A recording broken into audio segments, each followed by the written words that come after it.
Everyone wants to be king until the kingdom is falling apart and there's a mob outside your castle with pitchforks and torches. Max, look, those idiots don't even know where we live. No! I'm Terrell Higgins, and I was able to hit millionaire status by investing in the stock market and real estate. I own 5 rental properties, and I run a variety of side hustles. And let me tell you, being a landlord isn't just sipping on cocktails and watching your bank account grow. Today's video, I'm gonna be pulling back the curtain on a single week of real estate investing that almost broke me. This is story time with T. Higgs, and if you've ever considered investing in real estate, buckle up. The week kicked off with a message from my Chicago property manager. Raccoons had burrowed through the roof like they were auditioning for Mission Impossible.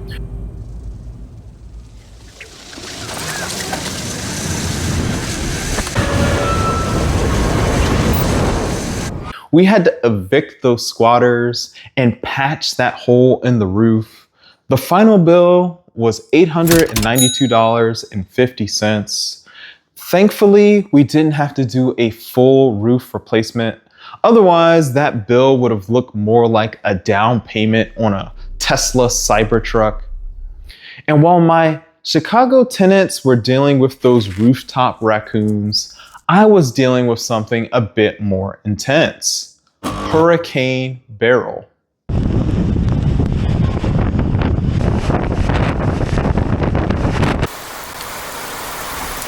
I had to report into work for storm duty at my nuclear power plant job.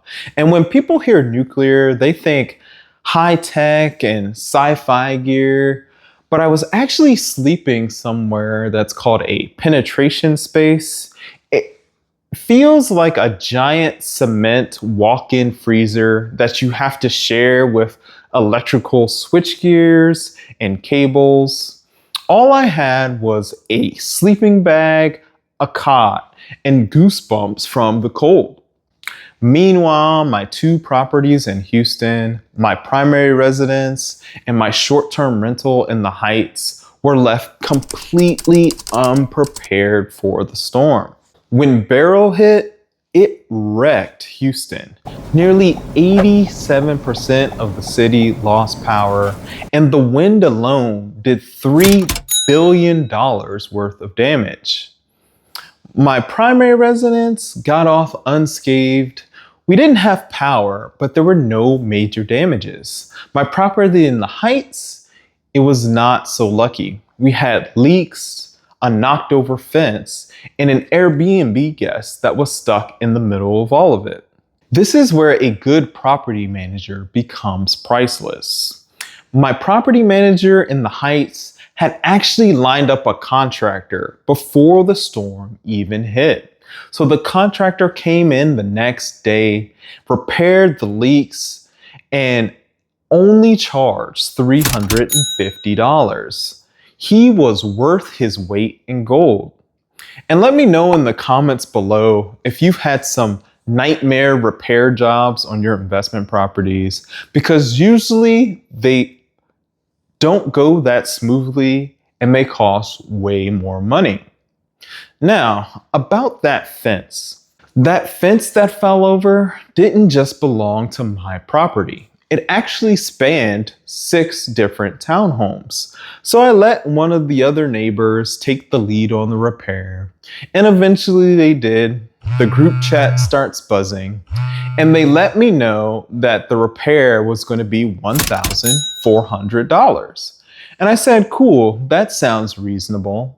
Until I realized that they're saying my share of the repair is $1,400. Now, I'm no mathematician, but I know when somebody's getting hustled, and that fence is only 60 feet. So they were trying to charge $8,400 for a 60-foot fence. So I call my Heights contractor that did the repairs on my house. He quotes me $1,425 for the job in a 2-day turnaround.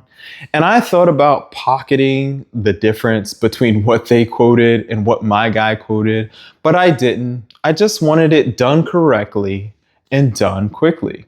And you would think that would be the end of it, but one of the neighbors, who I swear has never seen a calculator in his entire life, starts throwing a tantrum. He says he's on the bad side of the fence and he needs a 20% discount on what he paid for the fence repair. And apparently, having the vertical boards facing away from your house is worth exactly $47. And mind you, I am on the same side of the fence as this guy, and this new fence looks way better than the old one. But everyone in the group chat turns to me, "What do you think, Terrell?" And I laughed and I told them, "Correct me if I'm wrong, but 20% of the bill you paid is less than $50. And after I've saved everyone thousands of dollars, this is not the hill to die on. I'm sure we can figure something out." And after a long, awkward silence, the dispute was over. So I would like to tell you that weeks like this are rare, but I would be lying. Even with a handful of properties and excellent property managers, investing in real estate is controlled chaos. There is always something. You're a firefighter, a therapist, a negotiator, and if you're lucky, a landlord. So passive income? Not exactly.